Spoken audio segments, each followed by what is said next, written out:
and investment. We will be talking about Ogun SMEs, business clinics, the third edition in the series, and we want to look at other investor-friendly drives that the Ogun State has and the Ministry of Industry, Trade and Investment has, what other things they are into, and what people should know about what is really happening in the economic corridor of Ogun State. My name is Charity James. I will not be doing the program alone. My colleague is here, Sola Ogunbadewa. Good morning, Doyin. Good morning, Charity. How are you doing today? I'm fine. We have said Eid Mubarak to the Muslim faithful, so I also wish you Eid Mubarak, because all of us that are alive to witness this year, we witness another and many more, inshallah. And Eid Mubarak to our commissioner too. Okay, yeah, I should do that. You're welcome to the program. Eid Mubarak to you. Thank you very much. This is the interview segment of the new dawn, and then I don't know if Charity will not mind. Let me fire the question. No problem, go ahead.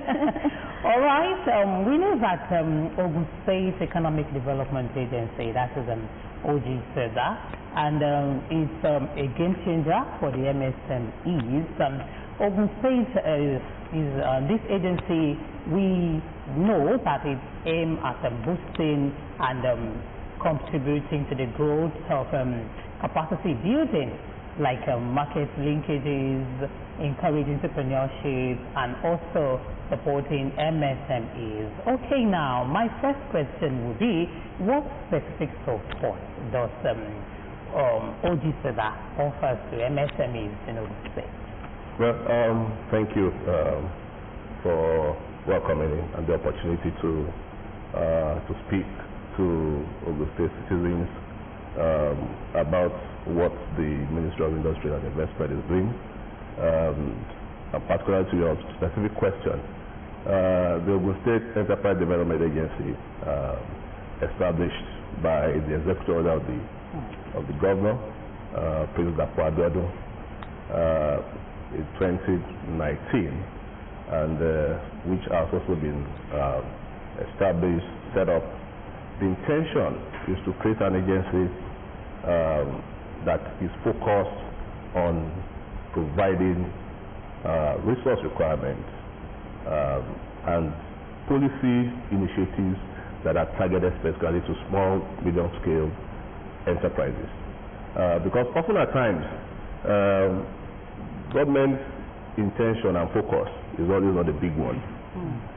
But our governor understands the value chain in the industrial process, so that the small-scale enterprises are the last mile, either on the part of input or on the part of supplying finished goods and services to end users.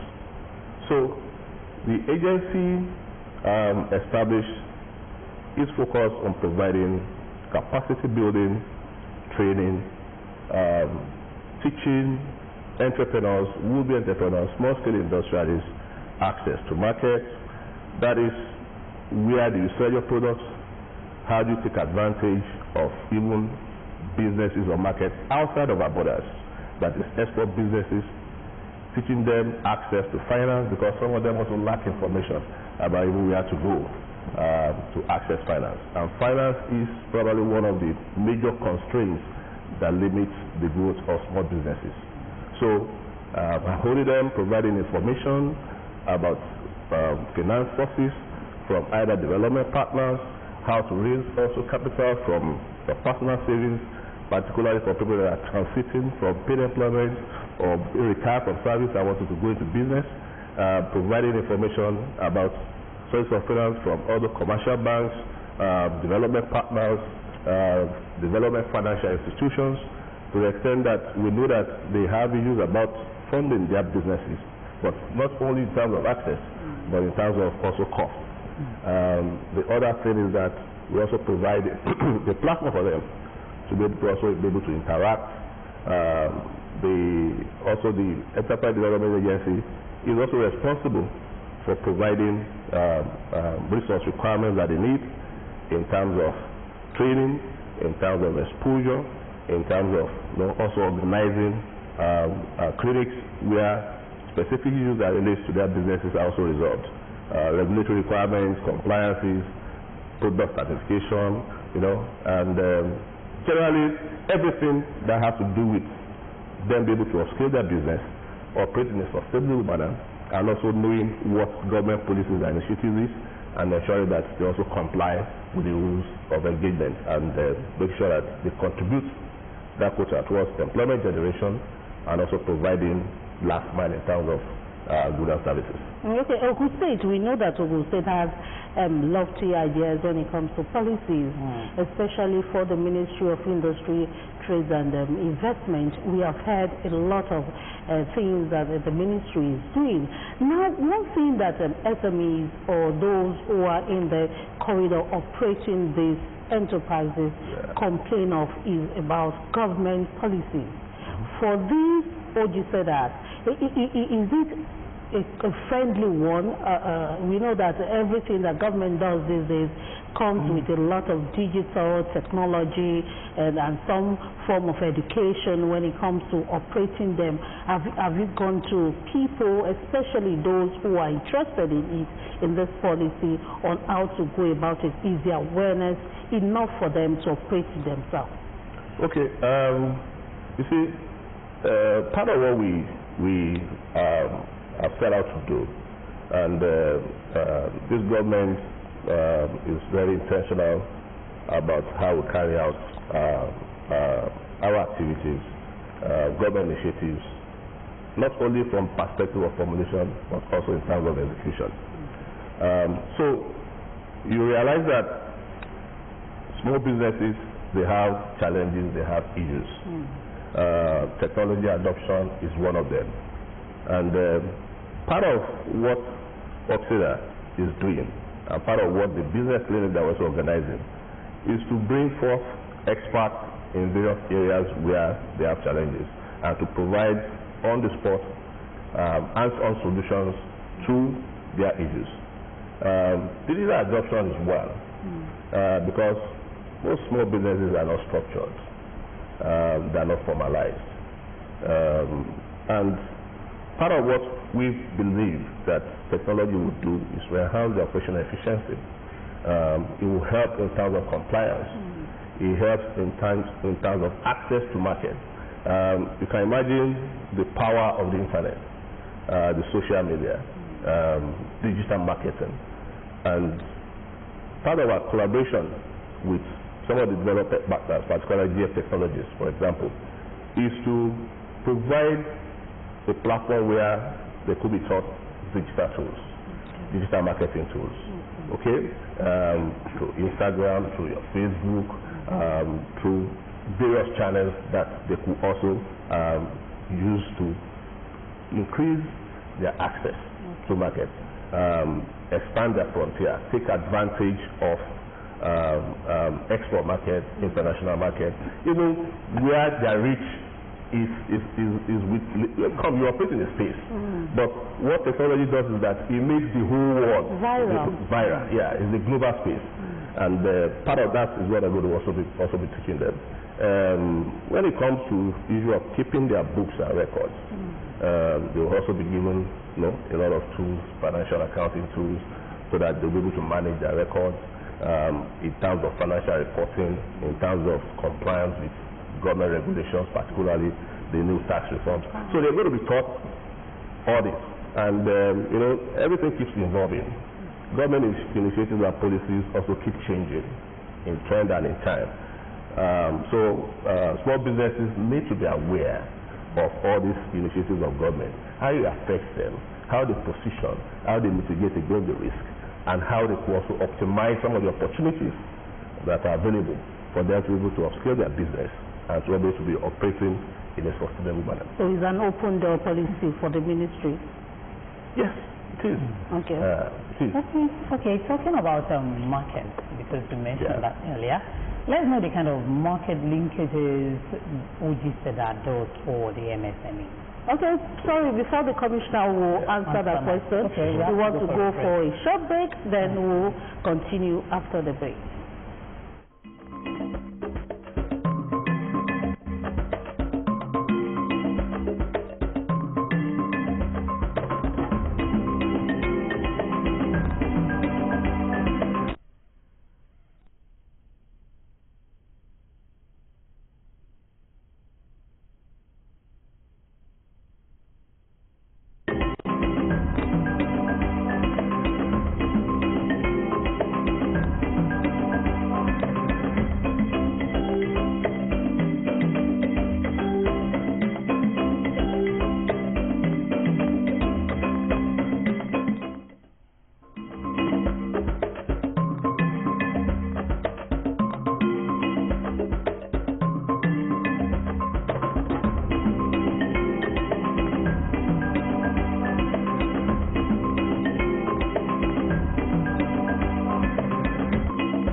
We're glad to have you back now, Sofela. You have the floor. Okay, so my question, let me just repeat that question. I said, what kind of market linkages does OGTV provide for the MSMEs? Okay, it's not only limited to OGTV. Okay. This is what part of the responsibility of the Ministry of Industrial Investment, that is trade facilitation. Okay. So you also have a dedicated department even within the ministry, which is the Department of Commerce. So yeah, if you're talking about market linkages, the market is a place where buyers and sellers meet to trade in a good, a service, or a product. So it's not only about the physical space. It will also be a virtual space. A virtual space, yes. So part of the initiatives that the ministry has also done in the past and in the recent past is the trade fair. Okay, so we had in collaboration with Ogun, we had the last one sometime in February, and this government, the government of President Adebola, consistently has been supporting the trade fair initiative for the past 6 years on a consistent basis. Without doubt, the only government that has done that in the last probably 12 years. Okay? So apart from the Ogun or the trade fair that we hold locally, right? Despite the fact that it's local in terms of physical presence, we also have invitations and people that are invited all over Nigeria, and it's also open because of the digital space even to outside of Nigeria and the entire world. So it provides a platform for small businesses, medium-scale enterprises, even large corporates to come and showcase their products, display new innovations. It provides a place where people can also interact. Somebody who has raw material is looking for somebody who manufactures the product for which the raw material is used as an input. Okay, also provide a basis for also small-scale industries to also be able to offer logistic services, because when you also produce the product, you want it to get to the final consumer. So it provides also an opportunity for networking. That means you need something, somebody has it. You have something, somebody needs it. So it builds a platform where there could be that linkage, which would ordinarily not have been possible if you don't have value in that environment or make that platform available. Apart from that, the ministry has also been representing the government in international fairs and Comm. And to the glory of God, in some of these instances, we also won awards for the way we present Ogun State, the way we target Ogun State, the way we sold Ogun State even to the international community, for example, trade fairs, and not only within the shores of Africa, but even to the world at large. So selling Ogun State is part of also creating a market, because you present your state in terms of a bankable investment proposition, and then to the whole world. And that is why we are seeing a plethora of companies all over the state, and this exponential industrial growth that we have witnessed in the last 6 years. Okay, talking about trade fair, not just the one you conclude recently, but the ones you've been having, all of them, how would you assess the outcome of the event?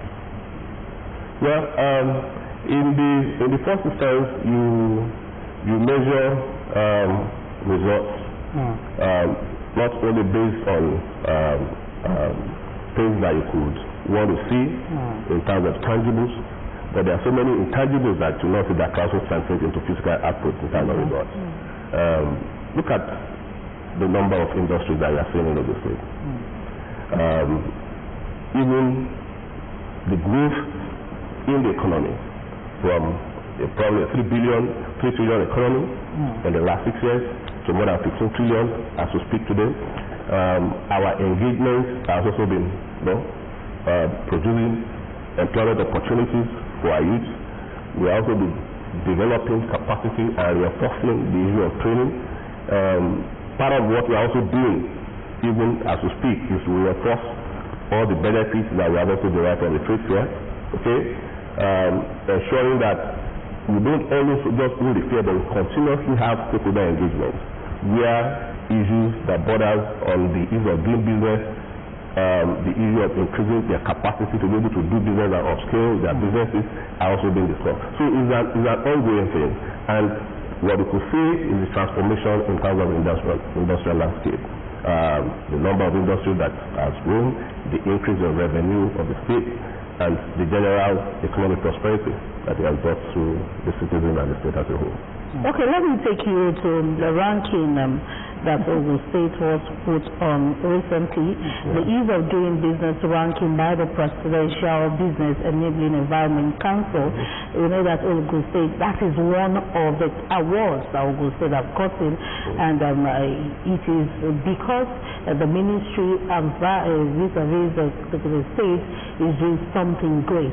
Now the standard of that work that you have done, can you reappraise it for people out to know?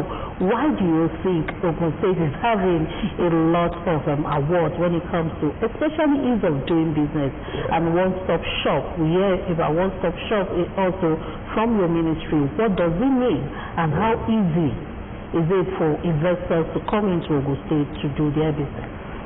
Well, let me say with all humility and with clear sense of responsibility that whatever good we have seen in Ogun State, particularly in terms of our industrialization, the upper movement in terms of our ranking, in terms of ease of doing business, is basically attributable to the governor who came in from the private sector, who had a clear vision about how he wants to run and govern Ogun State, deliberate in terms of his agenda, and properly spelled out under the share agenda.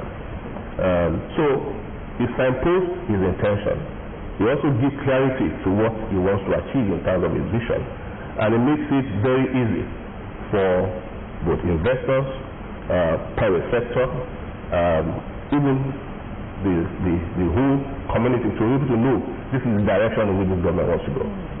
And he not only set out the vision or articulate the agenda, he also provides the basic pillars for which execution will take place. So you know that a government that is private sector led must also be private sector driven. What it means is that everything we want to do, there must be clarity. It defines the agenda, it defines the basis upon which that will be achieved. So part of what we did was to establish the Ogun State Business Enabling Council. You have the one at the national level, which is the PBEC. The intention is that this council, established with the secretariat, would make sure and put programs, initiatives in place that will continuously make it easy for investors to come in and do business, for even existing business to be able to upscale their production capacity, to increase their economic scale, and to also be able to employ more people. So the OGTV now consists of strategic ministries and agencies that drive the ease of doing business. If you want to come into a state, in the first instance, you just don't come in a vacuum. You need information. So what the state and the government has done is to ensure that you package and sell Ogun State as an investment proposition. So you have a profile of the investment opportunities that exist in Ogun State, a profile of who we are, okay, in terms of our size, our economy, our mineral resources that we have, what is our strength, what are those things that makes us a little bit different from the others, and it positions us deliberately to be able to take advantage of the opportunities that are bound not only within our economy, but also selling the state as an investment proposition even to the outside world. The same geographical space, with due respect to the previous administration, okay? But look at what has happened in the last 6 years. So OGTV constitutes so many other agencies of government that interface with investors or with businesses. You want to come into the state, we want to recognize who you are. You come in through our investment facilitation agency, which is Ogun Invest. Ogun Invest is the hub, that is your first landing where you want to come and invest in Ogun State. So they have a profile of who we are. The profile has articulated investment opportunities in terms of a document, and then of course investors come, make their inquiries. Ogun Invest has all the information and the resource requirements that will help them to be able to take those decisions. In the first instance, an inquiry is tracked and moved to an investment proposition. An investment proposition is an investment announcement, and then from an investment announcement to an actionable investment outcome, which is about bringing money to the state. So if you come into this thing, what do you want to come and do? You want to register your business. We deliberately make sure that the business registration process through the business premises portal becomes automated and digital, so that in the state of your office you can register and show your intention that I'm in Ogun State. Okay? Now, the same Ogun Invest, if you want to buy a land, because we are going to cite your company, you need to buy a land. Okay. Ogun Invest will also make sure that you have a very smooth relationship with the land bureau, right? And government has also carried a lot of reforms in terms of land administration through OLAM, which is the State Land Administration and Revenue Management System. Because land acquisition and the ease at which we also obtain title is also part of the criteria that we are measured when it comes to your ease of doing business. So the faster you get title, the faster you sort out documentation, the faster you get consent, the better your business ranking index. And government has done a lot in terms of reform in the land administration space. Okay, you acquire a land, you are going to construct. You are going to go to the Ministry of Physical Planning and Urban Development to obtain a construction permit. How long does it take you to get your construction permit?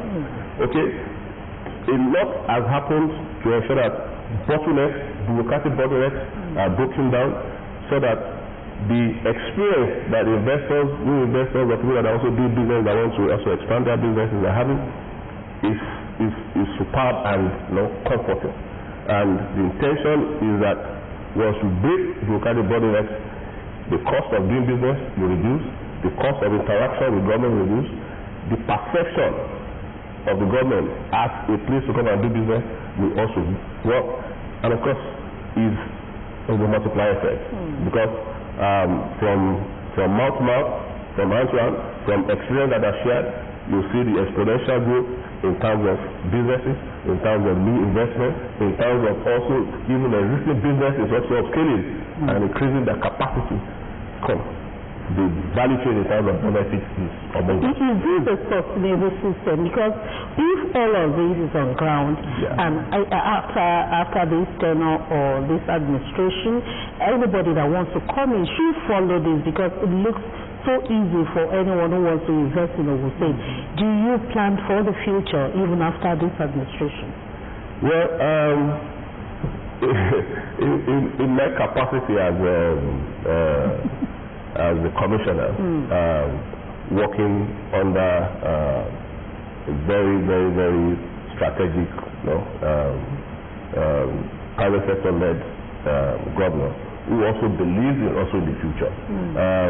What has helped this administration is that the signaling in terms of policy consistency has been positive. Okay. You know that if the government says this is what we're going to do, that is what he will do.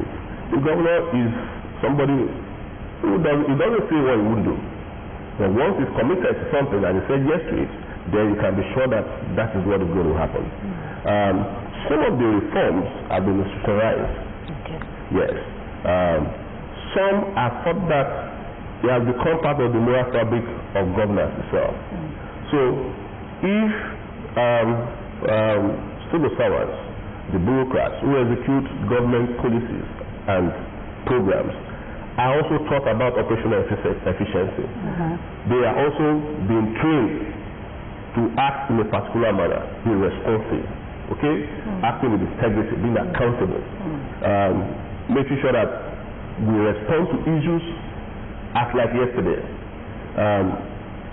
Also based on operational efficiency and know the impact of that in the way the government is also run and policy outcomes. I believe that this is going to be sustainable. Secondly, I don't think it will be a brainer. Something is good, is working, and then you want to reverse it. I don't think that is going to happen. Okay, all right. You know, you've mentioned a lot, you've explained a lot, you've said a lot about reforms and the things that have been done by this administration, but you know, there will be some particular reforms that have helped improve business environments in Ogun State. So I want you to just let us into some of those reforms that help the state to stand out as an industrial hub. You see, I've mentioned some of them, okay, but the work in sync, you can't isolate one from the other. The only thing is that, like my ministry is the hub, and that is why the secretariat of the Business Enabling Council is situated within my ministry. Okay,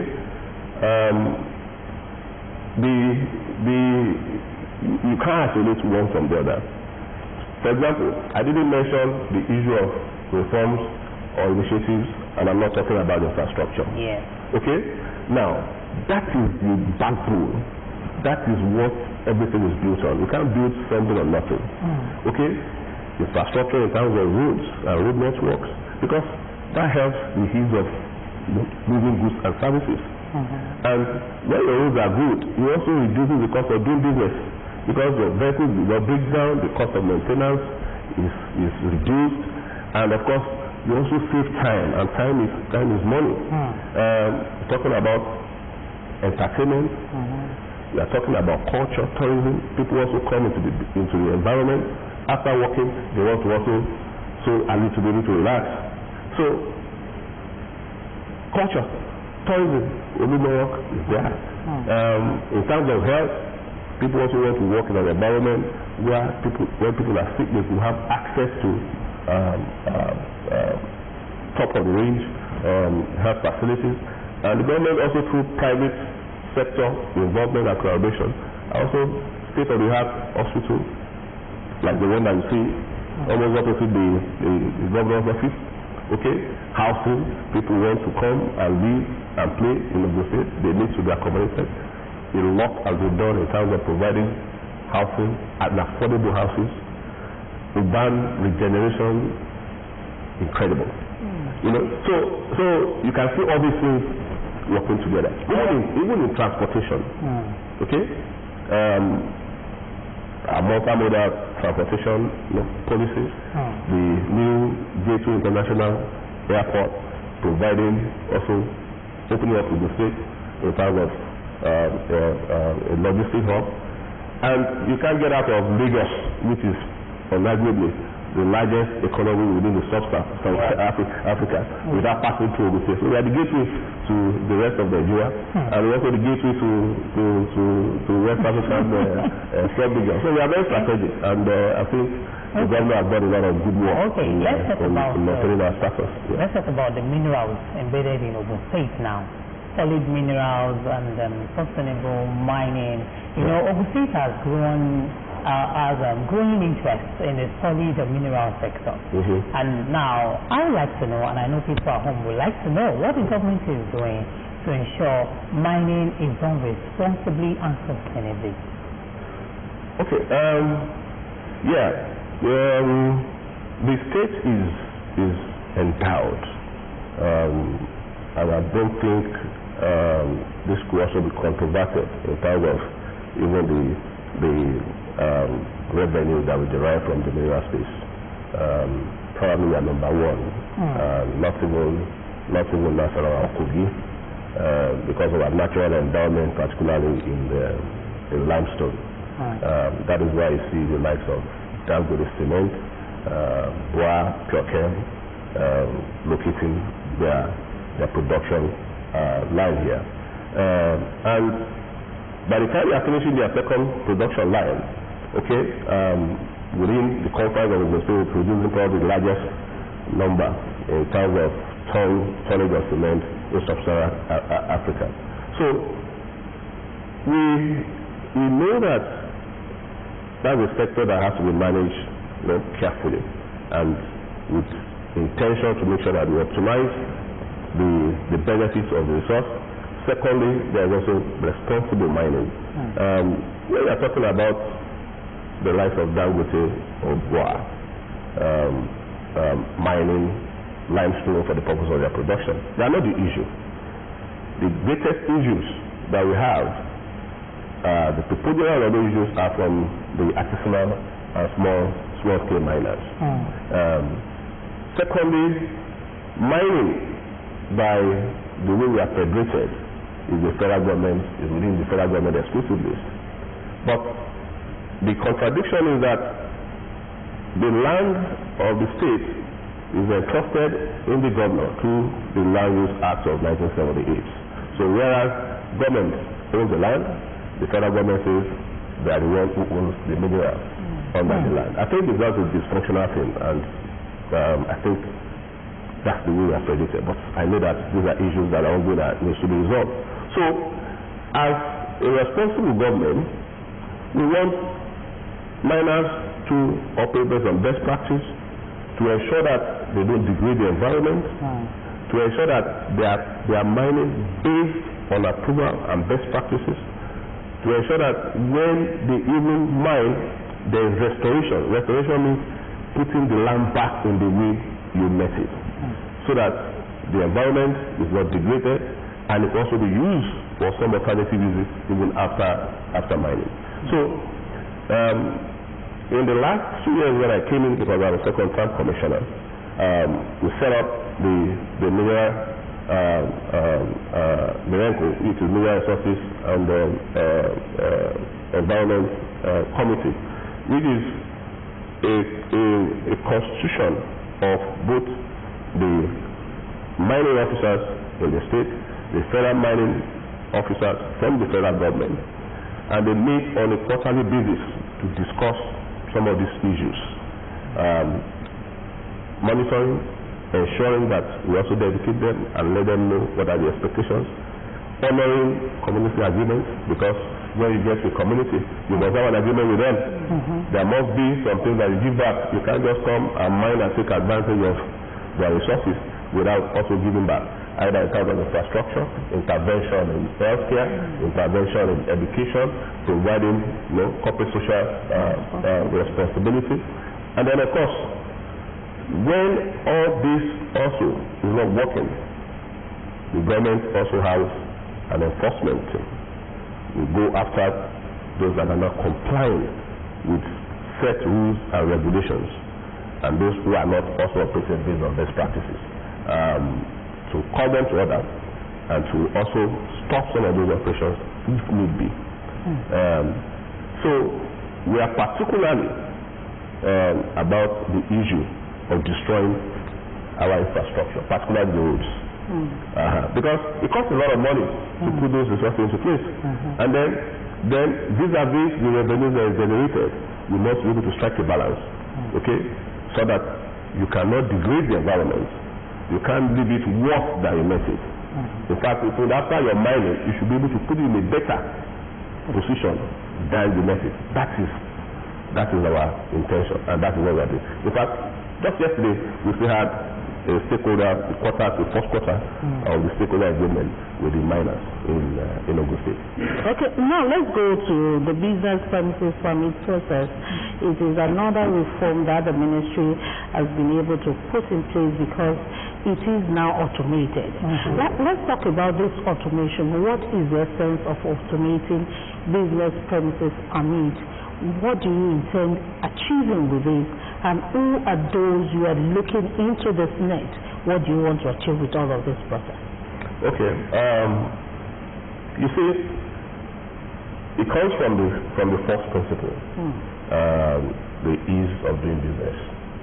If you look at what PBEC, that is the Presidential Business Enabling Council, the criteria that they they listed the way you are going to be evaluated, and then based on your marks or the aggregate of your marks, it determines the ease of doing business index. So business registration is one of them. Okay. So you come into a state, you want to signify that you are present. Somebody is going to say, come, you are in our books. It's just like you get registered in a school. When you are admitted, you have to be registered. And that's what you go through. So you get admission, yes, it's okay, but you have to be registered before you can also say you are a student of a school. It's the same way that new businesses have to register, show your presence, and let us know that you are in Ogun State. So now, the longer it takes you to do that, the worse off you are in terms of your ease of doing business. So before now, okay, many people were engaged to do this 10, 12 years ago. It was okay. But now, through digitalization, what it does is that one, it makes it easy and convenient. In the comfort of your office, you can go on the internet and then access the portal and then do your registration and also make your payment. You can access the portal to generate your invoices. You can access the portal to make your payments. And of course, the same portal generates your receipt for you to say that you have actually paid and that's the confirmation. So what digitalization does is that, one, it provides some level of efficiency, particularly in operating that system. Secondly, it reduces the cost. Okay, so you don't have to employ many people to go about distributing demand notices and chasing them to want to pay.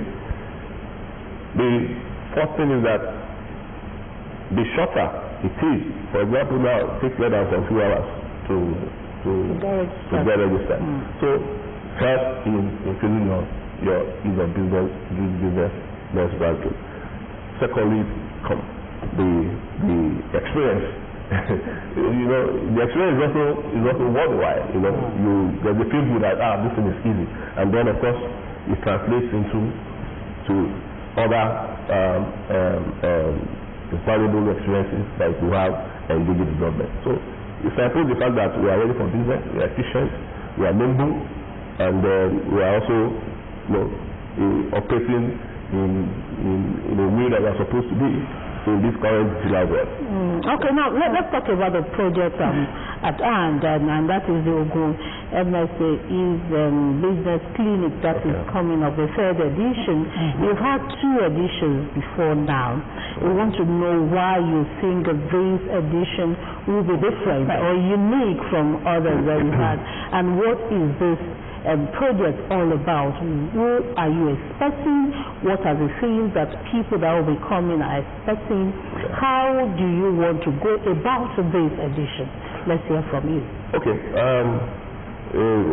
Well, a clinic, could be a clinic as to hospital, dental clinic, ophthalmologist clinic. It could be a business clinic.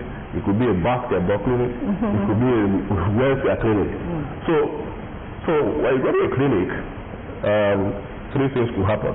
Is that you are going there because it's routine, nothing is wrong with you.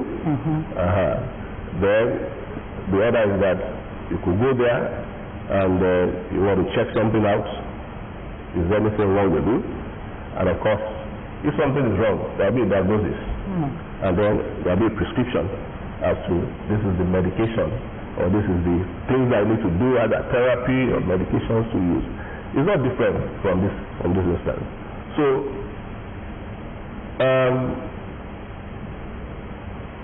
medium, small, micro, small and medium scale enterprises, okay, by definition, is based on the segregation based on the number of employees that you employ.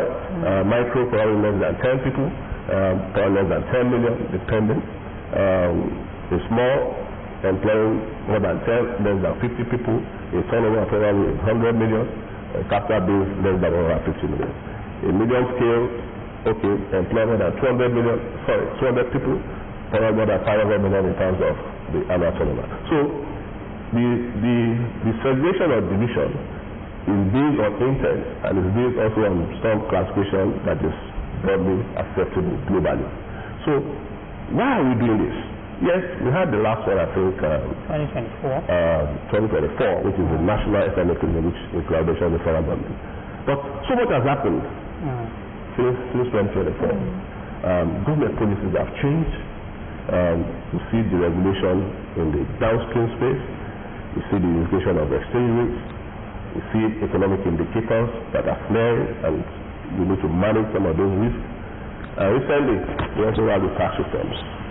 So, the intention of this MSME clinic, just like I said, diagnostic, we are trying to strengthen the capacity of small businesses to be able to respond to some of these issues, to know what is their requirements, to know what is the policy requirement of, for example, the tax requirement, to know compliance issues, to know how they are going to be able to mitigate against the risk of exchange rates.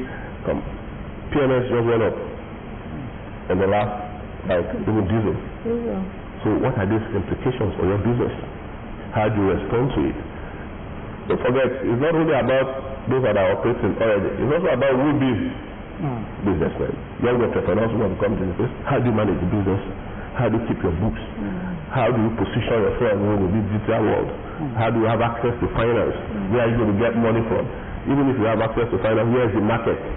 Some people produce and then they are looking for the market where the harvest are come.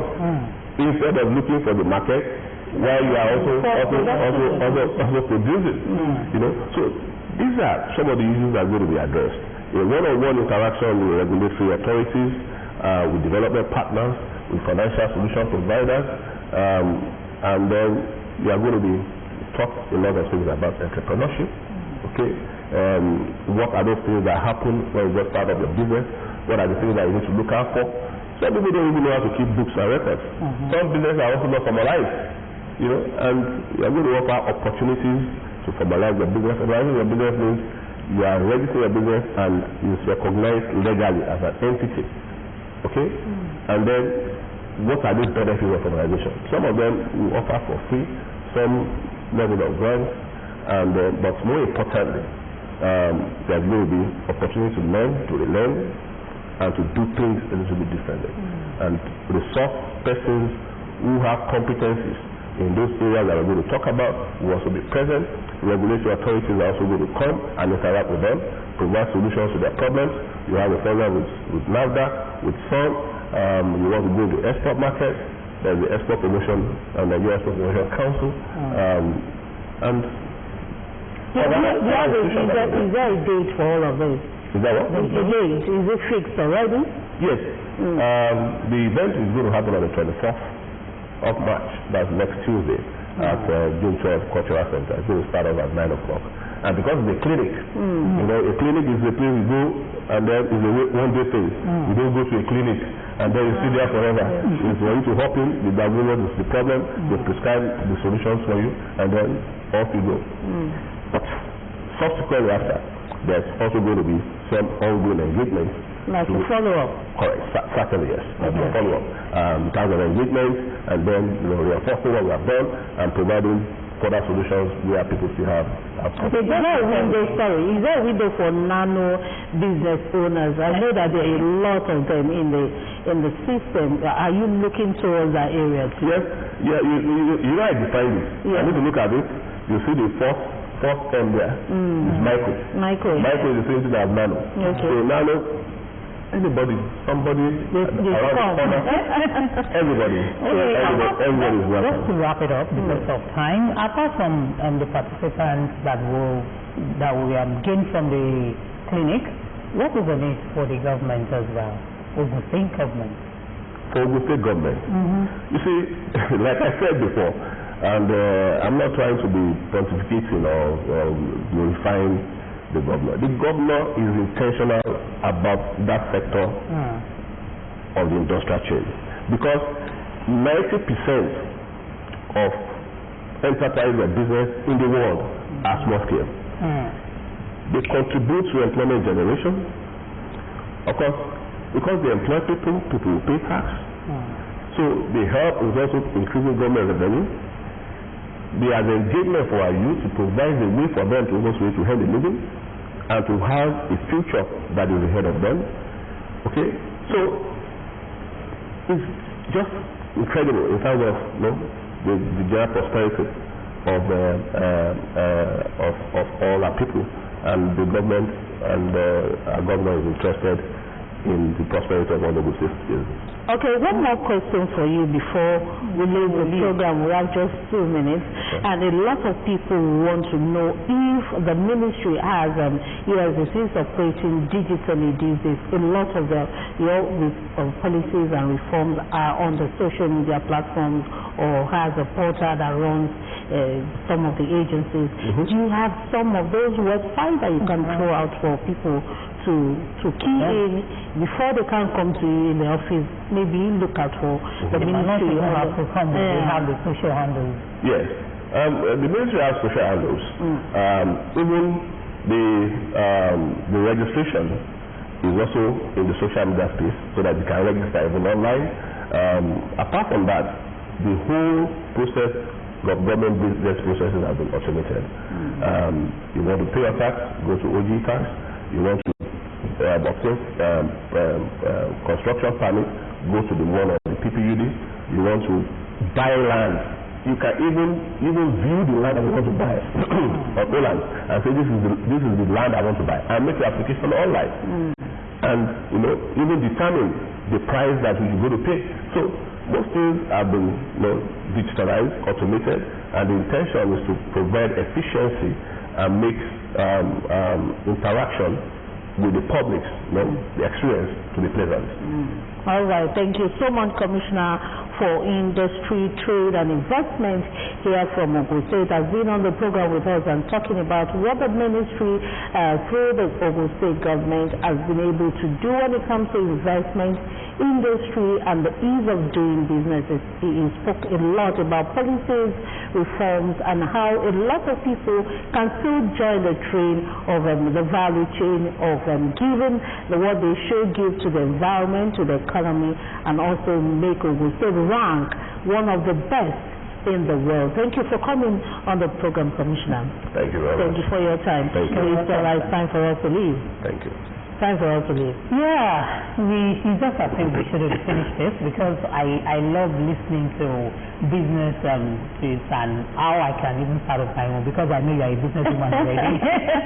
But I just want to say thank you. From what you've heard today, make sure you take steps and you even take part in that clinic coming up on the 24th. So make sure you're there so that you will know the steps to take, what next to do, and the rest of the things you want to know. Until next week, Monday, when our colleague will be here, Sofela is my name, and sorry for him. All right, enjoy your weekend and Eid Fitr to all of us. Take your time and rest well for this holiday. Bye-bye.